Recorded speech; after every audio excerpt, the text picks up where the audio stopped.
الحمد لله وأشهد أن لا إله إلا الله وأصلي وأسلم على رسول الله صلاة وتسليما يليقان بالحبيب المصطفى النبي المجتبى صلوات ربي وسلامه عليه وعلى آله وصحبه وتابعيه وتابعي تابعيه إلى يوم الدين. My dear brothers and sisters in Islam, our children, the future of Islam, insha'Allah Rabbil Alameen. I'm sure all of you know that the 17th of the month of Ramadan, a very well-known day in the history of Islam, in the biography of Prophet Muhammad sallallahu alaihi wasallam, his seerah, where the first major battle of Islam between Muslims under the leadership of Muhammad sallallahu alaihi wasallam, along with the Sahaba radwanullahi alayhim ajma'in, against the enemies of Islam, the Quraysh people, the pagans, the disbelievers in Mecca at that time. And Allah, when you study that battle, the first major battle of Islam, the planning for it, how it happened, the end result and outcome, and the lessons you can draw out of this great battle of Islam, there are many. But let me shed some lights on some specific aspects of it. Ghazwatu Badr. Subhanallah, you plan and Allah is planning and Allah is the best of the planner. In a lot of things in our life, a lot of things, subhanallah. عبدي أنت تريد وأنا أريد والله يفعل ما يريد. فإن سلمت لي بما أريد يكون لك ما أريد وإن لم تسلم لي بما أريد أتعبتك ولا يكون إلا ما أريد. Whatever Allah subhanahu wa ta'ala is planning for something to be done, whether with your will or against your will, it would happen. Prophet Muhammad sallallahu alaihi wasallam and the Sahaba, before the battle of Badr, they were after a caravan, one of the biggest ever, of goods and great things coming from Sham, Syria, Lebanon, Palestine at that time, coming to Mecca, and it did belong to the Quraysh people, the pagans, the kuffar, the disbelievers. So it was the idea of intercepting that caravan by Muslims in order at least to make up some of what they have lost in Mecca, what they have left behind them in Mecca when they decided to leave Mecca in Hijrah to Al-Madinah. That was the plan. So the Quraysh people, along with the leaders, knew somehow this would be the plan. So they planned something else, a counter plan for them to be safe and secure. Allah subhanahu wa ta'ala made it this way in order for that caravan to be safe for the non-Muslims and not to be taken over by Muslims and by Prophet Muhammad sallallahu alaihi wasallam. Allah subhanahu wa ta'ala had another plan for them. It is not the caravan, it is not the goods, it is not those things you have to be after, but it is how to defend Islam in that major battle. Muhammad, you have to prepare yourself, your followers, in order to defend Islam, to defend Medina, to defend the Muslims, because they are planning somehow, somewhat, sooner or later to come and attack you, eradicate Islam from the face of earth, and kill you, Muhammad, personally, and kill as many Muslims and followers of Islam as they could. So it was the Battle of Badr. So Allah subhanahu wa ta'ala instructed Prophet Muhammad sallallahu alayhi wa sallam along with the Sahaba, it is the Battle of Badr, go for it, and you have to fight those believers. Why maybe I'm mentioning all of this to you? Wallahi subhanallah, I keep wondering, reading the history of Islam, the seerah of Prophet Muhammad sallallahu alayhi wa sallam, and what is going on nowadays, where Muslims are fighting here and there and for Islam or against Islam or in favor of Islam or whatever. And subhanAllah, were not victorious at any front or defeated. I would tell them, I would call upon them, wallahi, go study the Battle of Badr. Find out what were and still are and will be the major factors according to the teaching of Islam would make you victorious. Never be defeated. Never be. Like the Battle of Badr.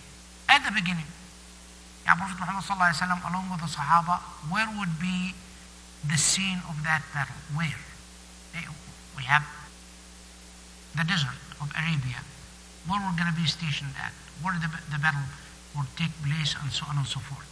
No wahi, no revelation, no guidance from Allah subhanahu wa ta'ala to tell Muhammad ﷺ where the battle of Badr would be. So he consulted with the Sahaba. Consulting with the Sahaba. The Shura with the Sahaba.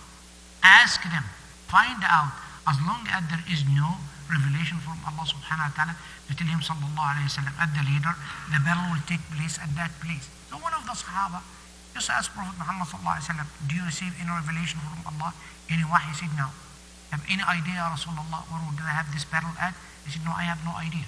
That's why I'm consulting with you. And he said, Ya Rasulullah, you know that well of water called the well of Badr? Badr, okay? That's why the battle named after that well, Badr. We have to be by that well of water in order to have 100% control of the water. If the enemies of Islam would like to have access of water, there is no way. We are the authority. We are the ones who are in control. One of the best tactic and technique for fighting at that time in the desert. Who does control the source of water, he does control many of the outcome of the battle. And Prophet Muhammad said, Innaha shura wa innaha ra'i. This is the consultation. If that's the way, what do you think, Sahaba? So this will be the place. Let's station at that place by the well of water. Nowadays, subhanallah, in many Muslim affairs, we do not put into consideration the opinions of people around us in order to govern. Whether it is a union, whether it is an association, whether it is an organization, we do not consult with each other to find out what should be done.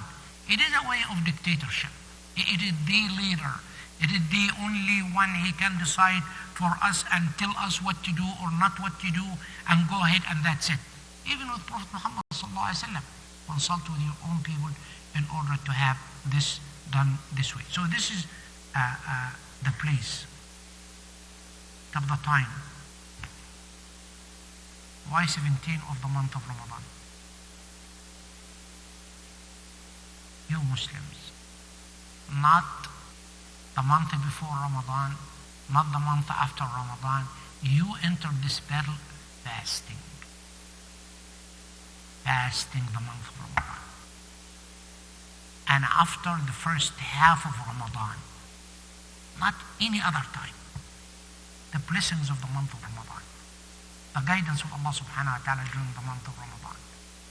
The wonderful battle has to be taken care of at that time, the month of Ramadan, because of the blessing, the guidance of Allah subhanahu wa ta'ala. And Allah has prepared them earlier, as we have seen in our Friday sermon, of the salah prescribed upon them, and then the siyam prescribed upon them, and then the zakah prescribed upon them. In Al-Madinah, in the second year of Hijrah, it was known as the month of change, the month of Sha'ban, before the month of Ramadan, to prepare the Muslim community, Muhammad sallallahu alayhi wa sallam with his leadership, the Sahaba, to be ready for this battle. Preparation for many years, 13 in Mecca, 2 in Al-Madinah. In order for that, the 15th year, on the 17th of the month of Ramadan, that battle would take place. That's why when they planned for it this way, in accordance to the guidance of Allah subhanahu wa ta'ala, shura consultation. And as a matter of fact, if you look at the Muslim camp in one side and the non-believers on the other side, Muslims were outnumbered. Muslims were less equipped. Muslims with less horses and camels and shield. So for any estimate, any assessment, any evaluation from any military leader, they would tell you that Muhammad and his army with Muslims, definitely without any doubt, they will be defeated by non-Muslims. If you look at the number and the equipments and how ready they are and so on and so forth. Yet, they were victorious. And there was a cause, a noble cause, a reason to fight for, not a personal one, not prestigious one. It is mainly to defend Islam and to defend Muslims. That was the main purpose. That's why no wonder when you read in the Quran there, in many ayat of the Quran, Allah subhanahu wa ta'ala is sending malaika to fight side by Muslims in that battle. Malaika, angels, to fight on behalf of Muslims at that battle of Badr, to make them victorious. Wallahi, even Shaitan himself, he knows what is going on, and he kept, manipulating the situation in the Muslim camp sometime, and the other non-Muslim camp the other time. And once he saw Muslims with that few in number against non-Muslim, but with the malaika, he said, I'm going to flee that scene. I know that you non-Muslims will never be victorious. Muslims will. And he escaped. He ran away. Even the shaitan. SubhanAllah. When it comes to the defeat of non-Muslims at that battle and making the Muslim victorious, it is mainly because of this. Quran, the teaching of Allah, the teaching of Muhammad sallallahu alayhi wa sallam, for that first major battle of Islam. And in that battle, once you study the details of this one, the best of the leaders of the Quraysh people at that battle, all of them get killed. All of them, except few. To show Muslims, show Prophet Muhammad sallallahu alayhi wa sallam and the Sahaba ridwanullahi alayhim ajma'in, fight for the sake of Allah, fight for Islam, Allah will make you victorious. No matter what the other power is, or how the other camp with that huge, powerful things to defeat you. It is Islam, it is Allah, it is the way of Allah, it is the revelation of Allah subhanahu wa ta'ala that would make us victorious, even nowadays, even till the day of judgment. Stick to the book of Allah, the teaching of Allah, you will see us victorious. Other than that, forget it. We may ask Allah subhanahu wa ta'ala to make Muslims, inshaAllah, Rabbil Alameen, at all fronts victorious for the sake of Him, inshaAllah. Allahumma ameen, Allahumma ameen. Wa akhiru da'wana and alhamdulillahi Rabbil Alameen. Please, wallahi, in any book of the seerah, of biography, read more and more and more about this battle of Islam, the first major battle, the battle of Badr, inshaAllah. Jazakumullah khairan. Assalamu alaikum wa rahmatullahi ta'ala wa barakatuh.